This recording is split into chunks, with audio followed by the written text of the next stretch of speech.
누구 때문이야? 뭐 때문이야? 난 잘했어. 난 최선을 다했어. 남편이 폭력적이어서 내가 남편한테 어떤 피해를 받고 있다고 남편 탓을 한다고 해서 그 현실이 바뀔까요?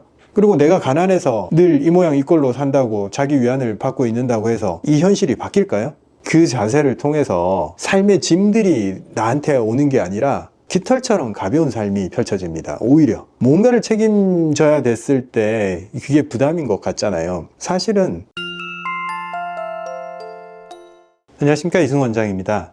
제가 진료실에서 진료를 하다 보면 환자들 얘기를 이렇게 들어보면 유난히 문제의 원인을 다른 사람 탓을 하는 경우가 많습니다. 객관적으로 봐도 조금 남편이 너무 이렇게 술을 먹고 폭력적이고 이 언어가 좀 거칠고 그러면 상처를 받을 수밖에 없어요. 그리고 또 자식의 문제, 자식 때문에 내 인생이 힘들어진 거, 그리고 회사의 상사 때문에 내가 정말 힘든 상태에 있다. 이게 우리가 습관적으로 큰 문제가 생겼을 때 그 원인 제공자를 찾으려고 하는 그 마음이 있습니다.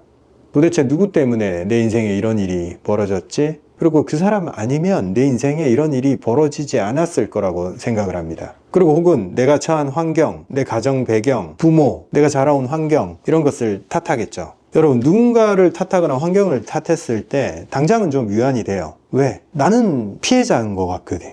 내 실패가 내가 못나서 그런 것이 아니고 환경이나 이 주변 탓이야. 그러니까 난 아무런 잘못이 없어. 안도감을 느끼고 자기 위안을 받죠. 이걸 한번 해보면 꽤 달콤해요. 내가 내 인생의 큰 문제들이 그런 식으로 합리화가 되거든요. 간편해. 너무 간편해. 그래서 한번 해보고 달콤하면 계속 피해자 코스프레를 하게 됩니다. 누군가 가해자가 존재하고 나는 피해자야. 이게 남들한테 얘기해도 어느 정도 맞장구를 쳐주니까 이걸 계속 구조화시켜서 이 방식을 사용을 합니다. 근데 그것도 한두 번이지 남들한테 계속 그렇게 했다가는 좋아할 사람이 없겠죠.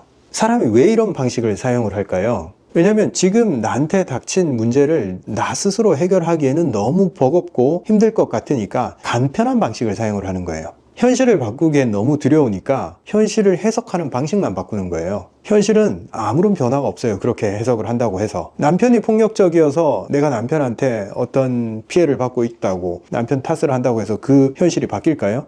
그리고 내가 가난해서 늘 이 모양 이 꼴로 산다고 자기 위안을 받고 있는다고 해서 이 현실이 바뀔까요? 순간적으로 남 탓을 하면 마음은 편한데 현실은 단 하나도 바뀌지 않습니다. 그대로 똑같은 현실은 반복이 되고, 그리고 나는 여전히 그 달콤한 방식을 사용을 하게 됩니다. 피해자인 것처럼 자꾸 말을 지어내는 거죠. 누구 때문이야? 뭐 때문이야? 난 잘했어. 난 최선을 다했어. 여러분, 인생을 살면서 우리는 늘 선택을 해야 됩니다. 왜? 똑같은 삶을 그대로 유지하면 좋은데 왜 자꾸 크나큰 선택을 인간한테 강요를 할까요? 이 삶이란 게. 이 세상이나 인생이나 고정된 게 없어요. 우리가 고정된 가족이란 것을 상정을 하지만 부모, 자식 이렇게 있는 것 같지만 어제 다르고 오늘 달라요.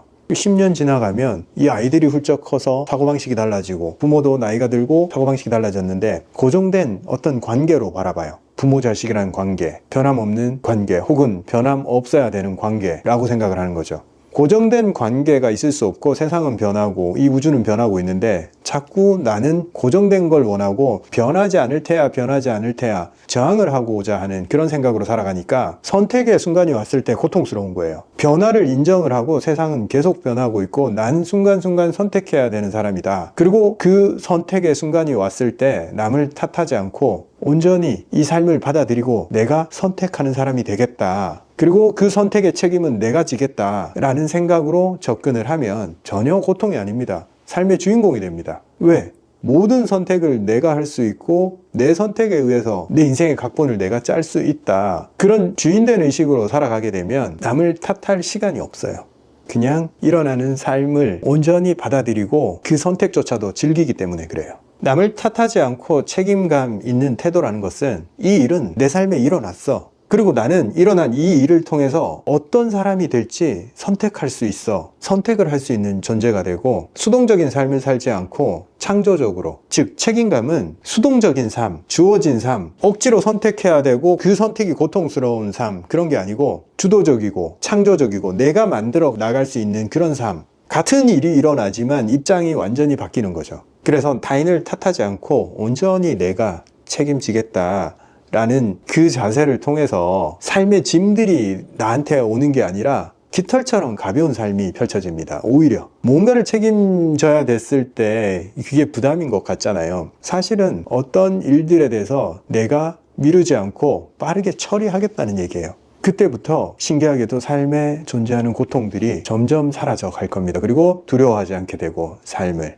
자, 여기서 잘못 해석하게 되면 이런 식으로 받아들일 수 있어요. 아, 그래, 내 탓이지. 남 탓해봐야 무슨 소용이 있겠어. 이렇게 표면적인 말에 대해서만 받아들이면 하나도 바뀐 게 없어요. 왜냐하면 어떤 사건이 일어났을 때 뒤처리하는 느낌이잖아요. 그런 느낌이 아니에요, 이거는. 내가 삶을 온전히 책임지겠다 하는 것은 뒤처리하는 게 아니고 완전히 주도적으로 내가 내 삶을 설계한다는 느낌, 여기까지 가야 됩니다. 사건 벌어졌으니까 뒤치다꺼리 한다. 그리고 뭐 책임질 사람 없으니까 내가 책임지겠다. 요것보다 사건이 일어난 본질, 그 안에 일어나는 일들, 이면에 숨어 있는 그 사건의 본질에 조금 더 다가서서 단순히 일회성 사건으로 취급하지 않고 이 사건에서 내가 배워야 될 것들, 책임지면서 그걸 찾아내는 거예요. 만약 내 탓이요라고 하는 그런 마음속에서 내가 부정적 마음이 들거나 내가 힘이 빠지거나 그런 마음이 든다면 그건 잘못하고 있는 거예요. 내 책임이다 라는 말을 했을 때 용기가 나고 삶의 주도권을 내가 가졌고,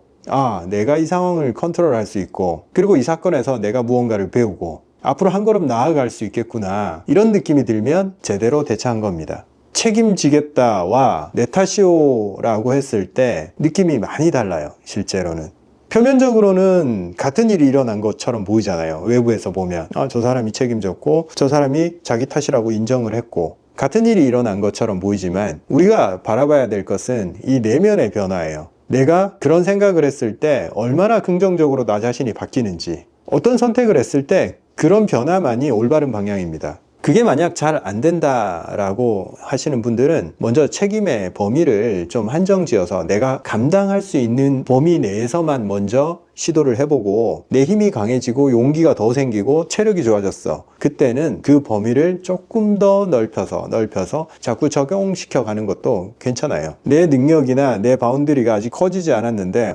일단 다 책임지겠어. 그걸 버텨낼 수 없어요. 그리고 거기서 긍정적인 마음보다는 결국 지쳐서 부정적인 마음으로 빠져들 수 있습니다. 그래서 차근차근 그것도 연습을 해 나가자. 이렇게 말씀드리면서 마무리 짓겠습니다. 감사합니다.